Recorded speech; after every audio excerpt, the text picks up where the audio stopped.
This week, the city of Detroit went back to its past on the way to its future with a grand reopening of Michigan Central Station, once a proud icon of the Motor City, then a derelict hulk that was nearly torn down, and now restored to its former grandeur with the help of the Ford Motor Company, and the dedication of a mayor who just wouldn't give up. Our Bloomberg radio colleague Michael Barr is a native Detroiter who watched the city burn during the riots of the late 60s.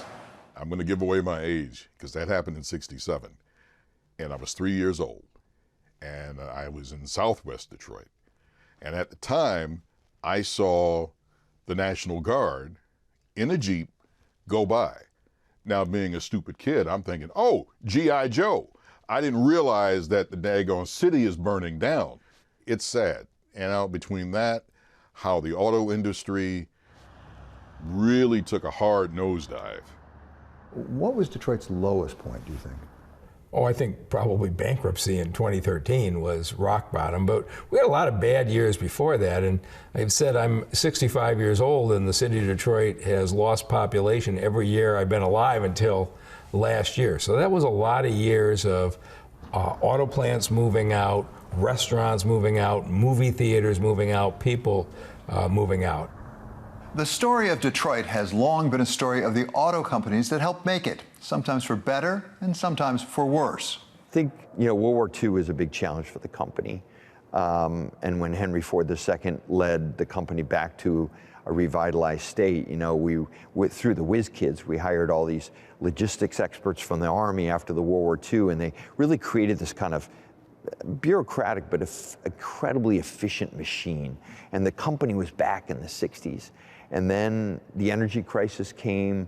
The company didn't have efficient vehicles. It wasn't competitive on quality, and it really lost its way in the 70s, as well as the city of Detroit after the riots. And, we were lost.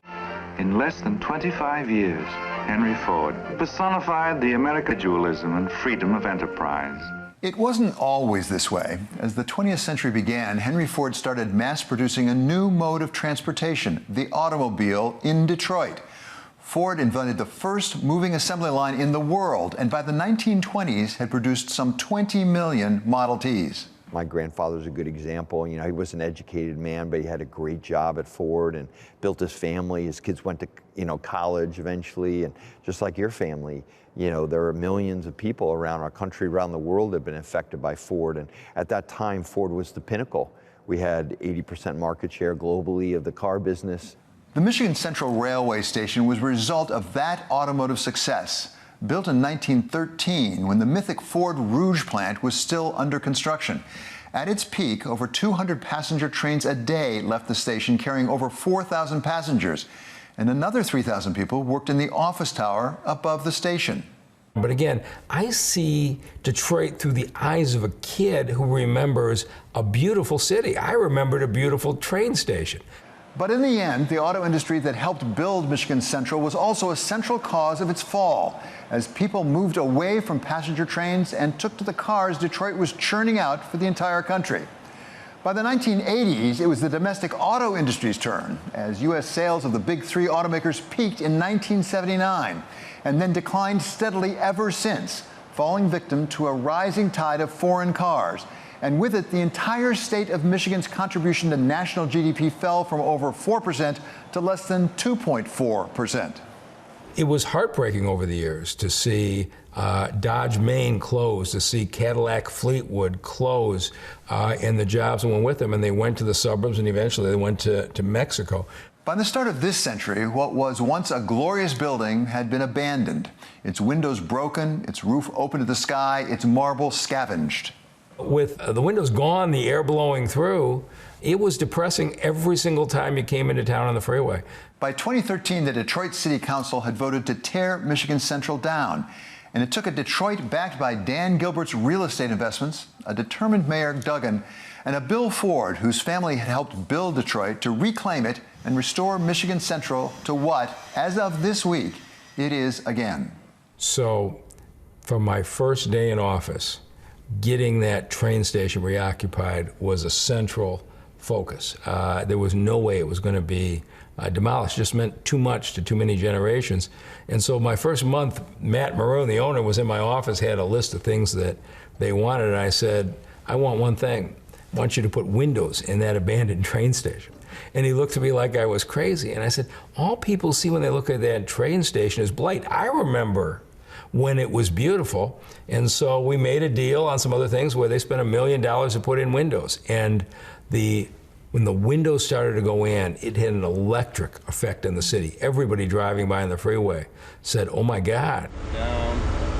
For Michigan Central and for Detroit to come back, Ford and the rest of the auto industry had to come back as well, once again showing their mutual dependence, which is why Ford stepped up with nearly $1 billion to rebuild a train station from 1913 that hadn't been used in nearly 40 years. I think it's, obviously it's a family company, Bill's vision, but also for the train station is very much a symbol, a kind of a mark along our journey to create a great company. And we avoided bankruptcy, which was amazing in the early 2000s, mid 2000s, but to build a vibrant company, in the EV world, the digital vehicle world, the train station felt like the right kind of challenger project for Ford to be part of, so that we could be part of the, revitalization of Detroit, which had really been kind of used by almost the national media as a, example of the decay of the country. And this felt like the kind of project that would be emblematic of our recovery as a company. Yeah, it's a very American story, really, of starts and stops, of great leadership at moments, but at other moments, a loss of focus on the customer. I mean, this is the truism of an industrial company. You have to have cost and quality competitiveness. And that changes, the benchmark changes at many points of the, we almost went bankrupt with the Model T. If you look at the company, this has happened many, many times. It's a company that's been through a lot, but it's a company though that when it gets its back against the wall, something magical happens. Where are you on the road back? How far along that road are you? Our backs are off the stovepipes. We're well into the messy middle of the most transformational time other than the Model T. We've never gone through this electrification transition for low CO2 drivetrains. We've never had a digital product before. We never could give people time back like we will with level 3 autonomy. We're investing in all that enabling technology. We're very profitable with our Pro business and our combustion business. We have the iconic vehicles like Bronco and Mustang that are doing, and F-150 that are doing so well. But we still have a lot of execution to do.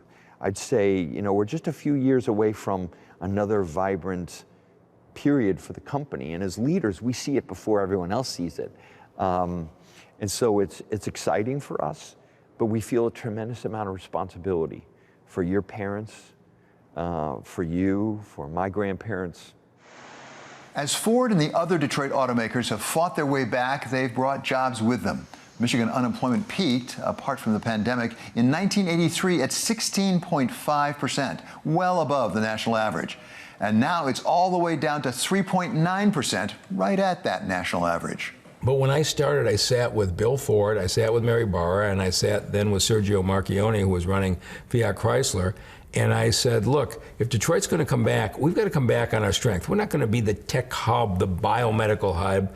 The next time you cite a parts plant, please ask them to come talk to me first. And it was Bill Ford who was the first one. Had Flex and Gate, made parts for Ford trucks. And ultimately, we landed a Jeep plant with 5,000 employees, almost all Detroiters being hired. So that was terrific because I had a large number of unemployed who had high school degrees, and we needed good paying manufacturing jobs. Now with the University of Michigan grad school being built, we are now competing for the tech jobs, the jobs of the future.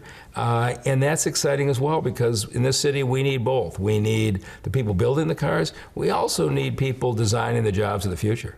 And on 14th Street, next to the train station, is the only public street in America where the road charges your car. We have a self-charging road while you park there because the coils underneath will charge it. That's what we're doing. It's the technology of the future.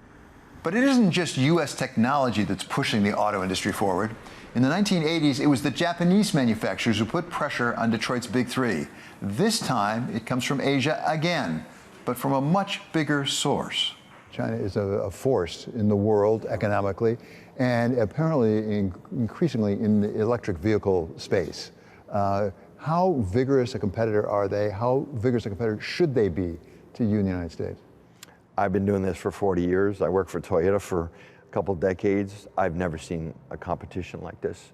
They have full sponsorship of their government. The government bet on EVs before anyone else in the world. They're the largest market in the world, and now they're the most important market in the world.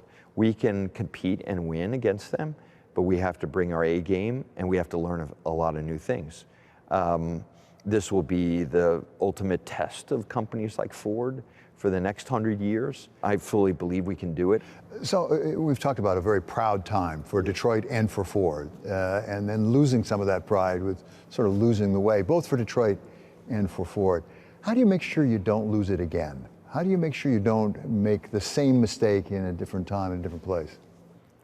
This is the most important question for a CEO.